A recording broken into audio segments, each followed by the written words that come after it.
make the eastern region and its people a powerful driver of India's growth. PM Awas Yojana Gramin. Despite the challenges due to COVID, implementation of PM Awas Yojana Gramin continued, and we are close to achieving the target of 3 crore houses. 2 crore more houses will be taken up in the number of families. Rooftop solarization and Muft Bijli. Through rooftop solarization, 1 crore households will be enabled to obtain up to 300 units free electricity every month. This scheme follows the resolve of Honorable Prime Minister on the historic day of consecration of Sri Ram Mandir in Ayodhya. Following benefits are expected. Savings up to 15 to 18,000 rupees annually. Following benefits are expected. Solar electricity. Savings up to 15 to 18,000 rupees annually. Following benefits are expected. Charging of electricity. Savings up to 15 to 18,000 rupees annually. Following benefits are expected. Charging of electricity. Savings up to 15. Employment opportunities for the youth with technical skills in manufacturing, installation, and maintenance. Housing for middle class.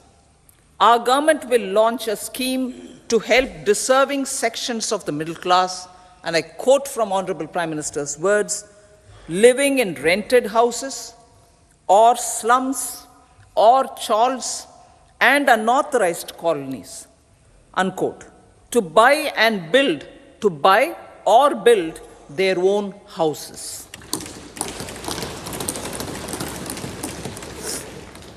Medical colleges. Several youth are ambitious to get qualified as doctors. They aim to serve our people through improved healthcare services. Our government plans to set up more medical colleges by utilizing the existing hospital infrastructure under various departments.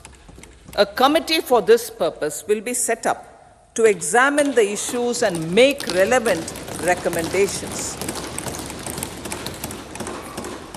Cervical cancer vaccination.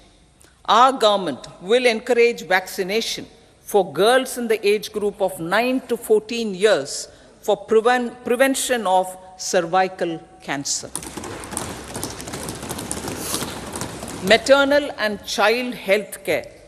Various schemes for maternal and child care will be brought under one comprehensive program for synergy in implementation. Upgradation of Anganwadi centers under Saksham Anganwadi and Poshan 2.0 will be expedited for improved nutrition delivery, early childhood care, and development.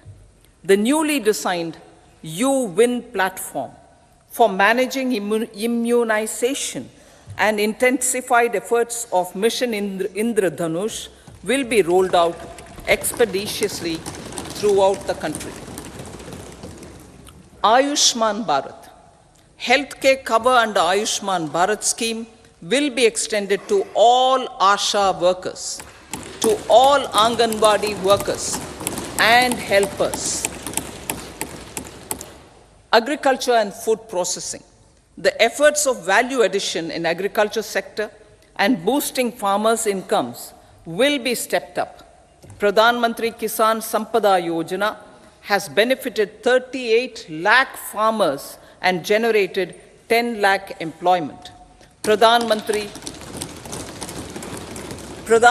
Formalization of Micro Food Processing Enterprises Yojana has assisted 2.4 lakh SHGs and 60,000 individuals with credit linkages.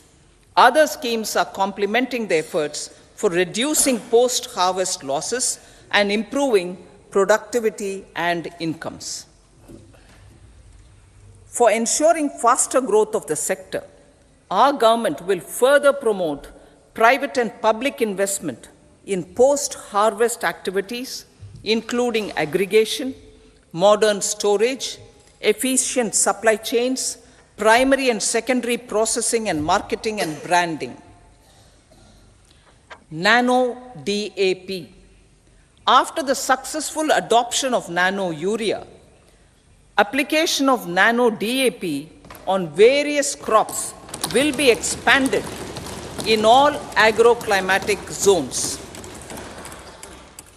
Atmanirbhar Oil Seeds Abhiyan. Building on the initiative announced in 2022, a strategy will be formulated to achieve Atmanirbharta for oil seeds such as mustard, groundnut, sesame, soya bean, and sunflower. This will cover research for high-yielding varieties, widespread adoption of modern farming techniques, market linkages, procurement, value addition, and crop insurance. Dairy development. A comprehensive program for supporting dairy farmers will be formulated. Efforts are already on to control foot and mouth disease. India is the world's largest milk producer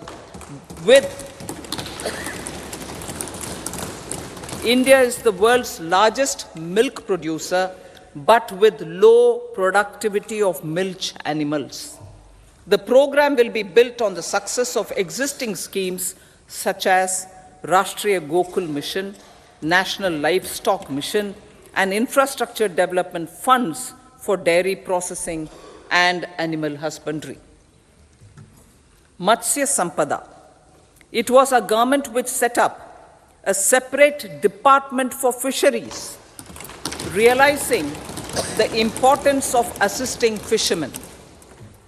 This has resulted in doubling of both inland and aquaculture production. Seafood exports since 2013-14 has also doubled. Implementation of Pradhan Mantri Matsya Sampada Yojana will be stepped up to 1. Enhance aquaculture productivity from existing 3 to 5 tons per hectare. 2. Double exports to 1 lakh crore rupees, and 3. Generate 55 lakh employment opportunities in the near future. 5 integrated aqua parks will also be set up. Lakpati Didi.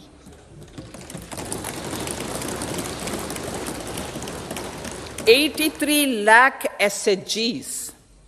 83 lakh SHGs with 9 crore women are transforming rural socio-economic landscape with empowerment and self-reliance. Honorable Speaker said, their success has assisted nearly 1 crore women to become Lakpati Didi already. They are an inspiration to others. Their achievements will be recognized through honoring them. Buoyed by the success, it has been decided to enhance the target for Lakpati Didi from 2 crores to 3 crores.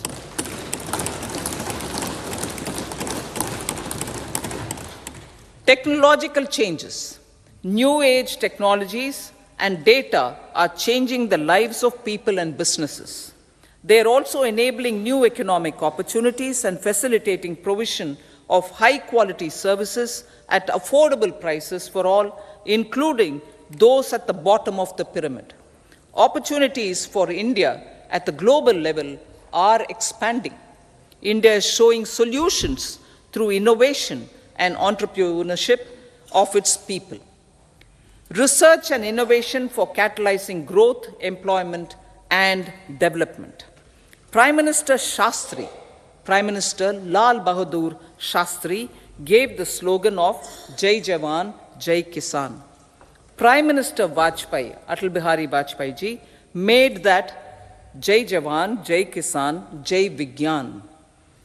Prime Minister Modi has furthered that to Jai Jawan, Jai Kisan, Jai Vigyan, and Jai Anusandhan, as innovation is the foundation of development. For our tech-savvy youth, this will be a golden era. A corpus of 1 lakh crore rupees will be established with 50-year interest-free loan provided. The corpus will provide long-term financing or refinancing with long tenors and low or nil. I repeat that sentence. The corpus will provide long-term financing or refinancing with long tenors and low or nil interest rates. This will encourage the private sector to scale up research and innovation significantly in sunrise domains. We need to have programs that combine the powers of our youth and technology.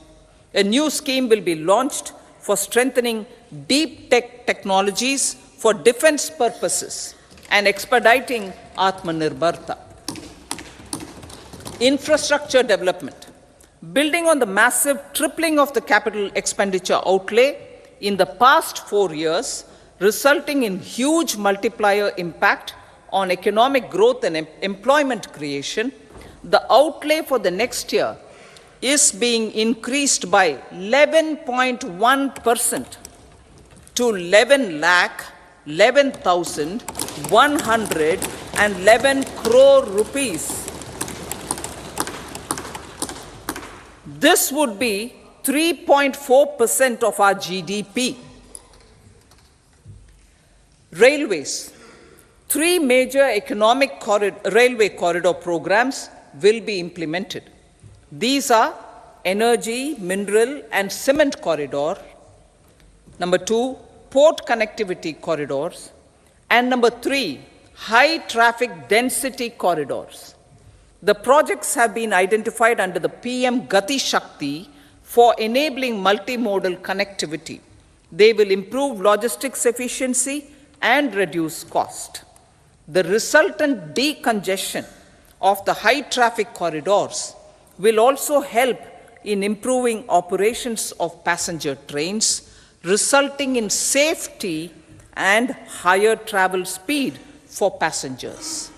Together with dedicated freight corridors, these 3 economic corridor programs will accelerate our GDP growth and reduce logistic costs.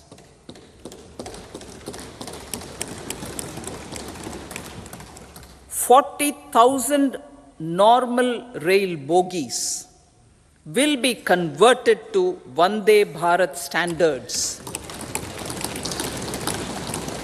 to enhance safety, convenience, and comfort of passengers. Aviation sector. The aviation sector has been galvanized in the past 10 years. Number of airports have doubled to 149. Rollout of air connectivity to Tier 2 and Tier 3 cities under UDAN scheme has been widespread. 517 new routes are carrying 1.3 crore passengers. Indian carriers have proactively placed orders for over 1,000 new aircrafts. Expansion of existing airports and development of new airports will continue expeditiously. Metro and Namo Bharat. We have a fast expanding middle class and rapid urbanization is taking place. Metro rail and Namo Bharat can be the catalyst for the required urban transformation. Expansion of these systems will be supported in large cities focusing on transit-oriented development. Green energy. Towards meeting our commitment for net zero by 2070, the following measures will be taken. Viability gap funding will be provided for harnessing offshore wind energy for harnessing offshore wind energy potential for initial capacity of 1 gigawatt. Coal gasification and liquefaction capacity of 100 metric tons will be set up by 2030.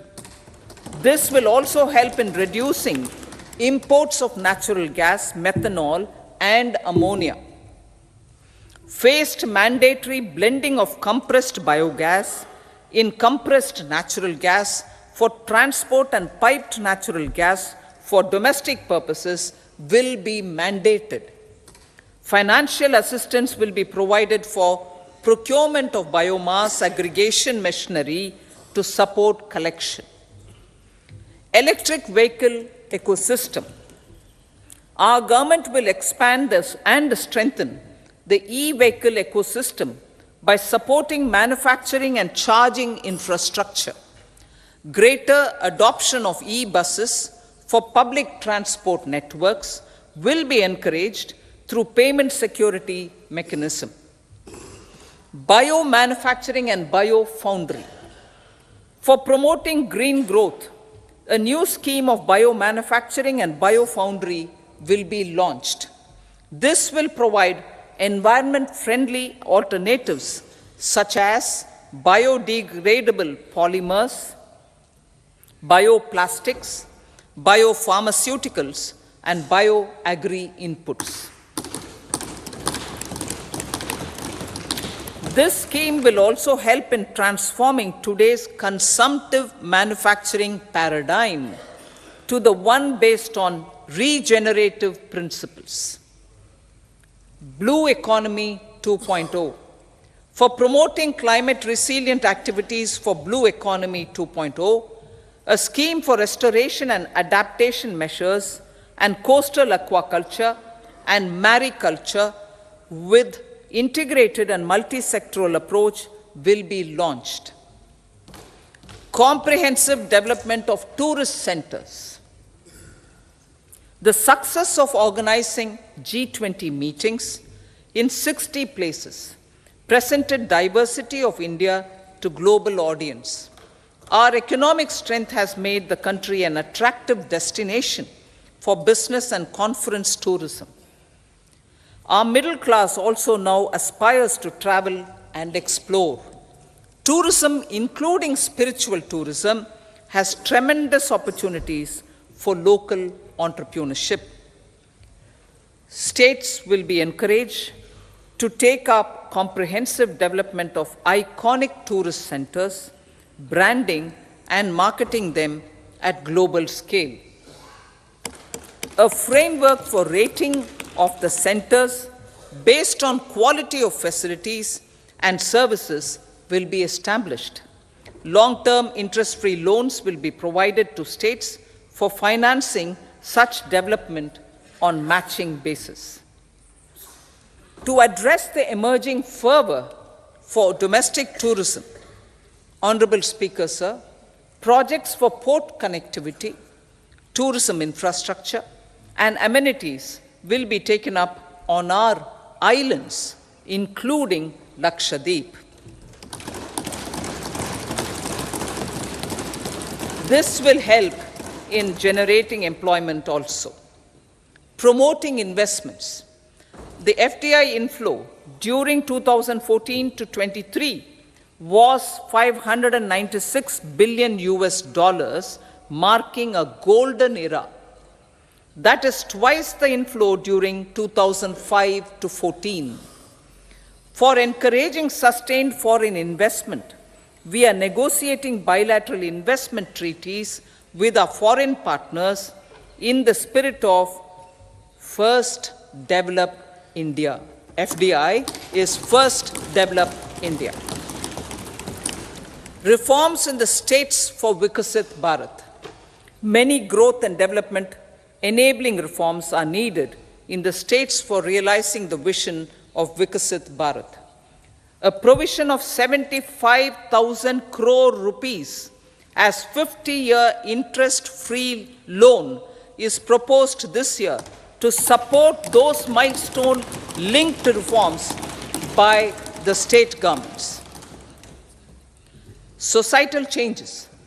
The government will form a high-powered committee for an extensive consideration of the challenges arising from fast population growth and demographic changes. The committee will be mandated to make recommendations for addressing these challenges comprehensively in relation to the goal of Vikasit Bharat. Amrit Kal as Kartavya Kal. Our government stands committed to strengthening and expanding the economy. My God! ये radio देख के दिल garden हो गया। 10,000 रुपए दूंगा इसके। QR code scan कर पैसे तुरंत तुम्हारे अकाउंट में। बोला। In the 75th year of our republic said, and I quote, "We commit ourselves to national development with new inspirations, new consciousness, new resolutions as the country opens up immense possibilities and opportunities. It is our Kartavya Kal." Unquote. Every challenge of the pre-2014 era was overcome through our economic management and our governance. These have placed the country on a resolute path of sustained high growth. This has been possible through right policies, true intentions, and appropriate decisions. In the full budget in July, Honorable Speaker, our government will present a detailed roadmap for our pursuit of Vikasit Bharat.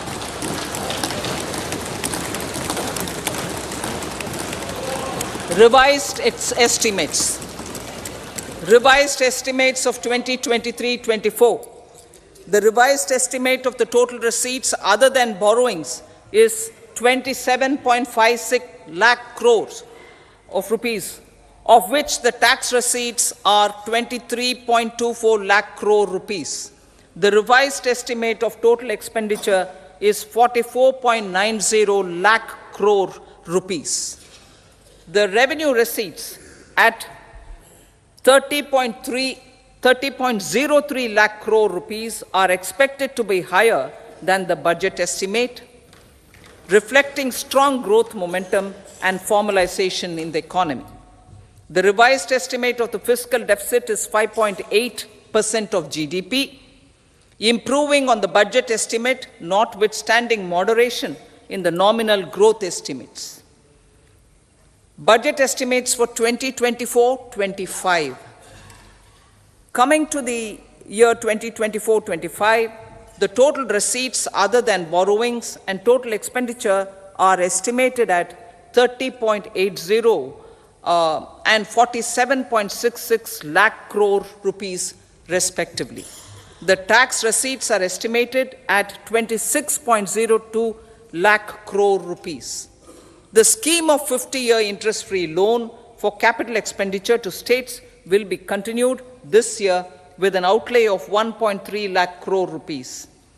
We continue on the path of fiscal consolidation, as announced in my budget speech of 2021-22, to reduce fiscal deficit below 4.5% by 25-26. The fiscal deficit in 2024-25 is estimated to be 5.1% of GDP, adhering to that path. So the gross and net market borrowings through dated securities during 24-25 are estimated at 14.13 lakh crore rupees and 11.75 lakh crore respectively. Both will be less than that in 23-24. Now that the private investments are happening at scale, the lower borrowings by the central government will facilitate larger availability of credit for the private sector. Vote on account. I'll be seeking vote on account approval of the Parliament through the appropriation bill for a part of the financial year 2024-25.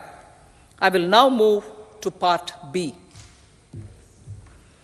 Honorable Speaker, sir, Over the last 10 years, the direct tax collections have more than trebled and the return filers swelled 2.4 times. I would like to assure the taxpayers that their contributions have been used wisely for the development of the country and welfare of its people. I appreciate the taxpayers for their continued support. The government has reduced and rationalized tax rates. Under the new tax scheme, there is now no tax liability for taxpayers with income up to 7 lakh rupees, up from 2.2 lakh rupees in the financial year 2013-14. The threshold for presumptive taxation for retail businesses was increased from 2 crores to 3 crores. Similarly, the threshold for professionals eligible for presumptive taxation was increased from 50 lakh rupees to 75 lakh rupees. Also, corporate tax rate was decreased from 30% to 22% for existing domestic companies and to 15% for certain new manufacturing companies. Honorable Speaker, sir, in the last 5 years, our focus has been to improve taxpayer services. The age-old jurisdiction-based assessment system was transformed with the introduction of faceless assessment and appeal, thereby imparting greater efficiency, transparency, and accountability. Introduction of updated income tax returns, a new Form 26AS, and pre-filling of tax returns have made filing of tax returns simpler and easier. Average processing time of returns has been reduced from 93 days in the year 2013-14 to a mere 10 days this year, thereby making refunds faster. Indirect taxation. By unifying the highly fragmented indirect tax regime in India, the GST has reduced the compliance burden on trade and industry. The industry has acknowledged the benefits of GST. According to a recent survey conducted by a leading consulting firm, 94% of industry leaders view the transition to GST as largely positive. According to 80% of the respondents, it has led to supply chain optimization, as elimination of tax arbitrage and octroi has resulted in disbanding of checkposts at the state and city boundaries. At the same time, tax base of GST more than doubled, and the average monthly gross GST collection has almost doubled to 1.66 lakh crores this year. States too have benefited. States' SGST revenue, including compensation released to states in the post-GST period of 2017-18 to 2022-23, has achieved a buoyancy of 1.22. In contrast, the tax buoyancy of state revenues from subsumed taxes in the pre-GST 4-year period of 2012-13 to 2015-16 was a mere 0.72. The biggest beneficiaries are consumers, as reduction in logistic cost and taxes have brought down prices of most goods and services. We have taken a number of steps in customs to facilitate international trade. As a result, the import release time declined by 47% to 71 hours at inland container depots, by 28% to 44 hours at air cargo complexes, and by 27% to 85 hours at seaports over the last 4 years since 2019, when the national time release studies were first started. Tax proposals. As for tax proposals, in keeping with the convention, I do not propose to make any changes relating to taxation and propose to retain the same tax rates for direct and indirect taxes, including import duties. However, certain tax benefits to startups and investments made by sovereign wealth or pension funds, as also tax exemption on certain income of some IFSC units, are expiring on 31/3/2024. To provide continuity in taxation, I propose to extend the date to 31/3/2025. Moreover, in line with our government's vision to improve ease of living and ease of doing business, I wish to make an announcement to improve taxpayers' services. There are a large number of petty, non-verified, non-reconciled, or disputed direct tax demands, many of them dating as far back as 1962, which continue to remain on the books, causing anxiety to honest taxpayers and hindering refunds of subsequent years. Honorable Speaker, sir, I propose to withdraw such outstanding direct tax demands up to 25,000 rupees pertaining to the period up to financial year 2009-10 and up to 10,000 rupees for financial years 2010-11 to 2014-15. This is expected to benefit about 1 crore taxpayers. 1 crore taxpayers would benefit out of this. Economy then and now. In 2014, when our government assumed the reins, the responsibility to mend the economy step by step and to put the governance systems in order was enormous. The need of the hour was to give hope to the people, to attract investments, and to build support for the much-needed reforms. The government did that successfully, following our strong belief of nation first. The crisis of those years has been overcome, and the economy has been put firmly on a high, sustainable growth path with all-round development. It is now appropriate to look at where we were then. I repeat, it is now appropriate to look at where we were then till 2014 and where we are now, only for the purpose of drawing lessons from the mismanagement of those years.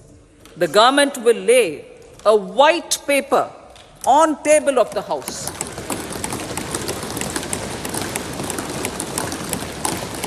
The exemplary track record of governance, development and performance, effective delivery and Jan Kalyan has given the government trust, confidence and blessings of the people to realize whatever it takes, the goal of Vikasit Bharat, with good intentions, true dedication and hard work in the coming years and decades. With this, Honorable Speaker, I commend the interim budget to this august House. Jai Hind.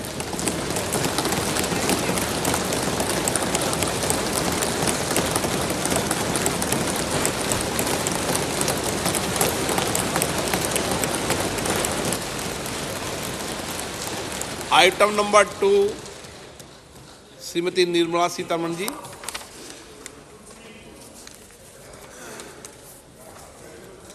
Sir, with your permission, I rise to lay on the table the following statements under Section 3(1) of the Fiscal Responsibility and Budget Management Act 2003, Medium-Term Fiscal Policy cum Fiscal Policy Strategy Statement and Macroeconomic Framework Statement. Item number 3, Srimati Nirmala Sitharaman ji. Sir, with your permission, I rise to move for leave to introduce the Finance Bill 2024. प्रश्न ये है कि विधेयक को पुनर्स्थापित करने की अनुमति प्रदान की जाए। जो सदस्य इसके पक्ष में हाँ कहें, जो सदस्य विरोध में ना कहें, मेरे विचार में निर्णय हाँ वालों के पक्ष हुआ। माननीय मंत्री जी विधेयक को पुरस्तापित करें। Sir, I introduce the bill. सभा की कार्रवाई शुक्रवार दिनांक 2 फरवरी 2024 को प्राप्त 11 बजे तक के लिए स्थगित की जाती है।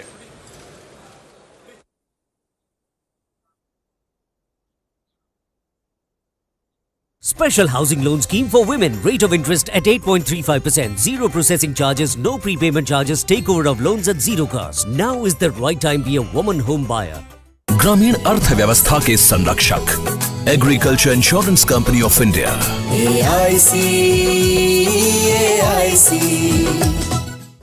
टेक स्टार्टअप सॉलिड था, प्लान था कड़क, करना था समथिंग ग्रेट, पर शुरू से प्रॉब्लम्स ने घेरा यूं कि बिजनेस हुआ अपना लम्बेट।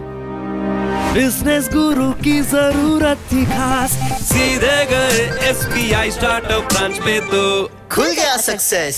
Startup advisory and support SBI startup branch पे। ग्रामीण अर्थव्यवस्था के संरक्षक agriculture insurance company of India. AIC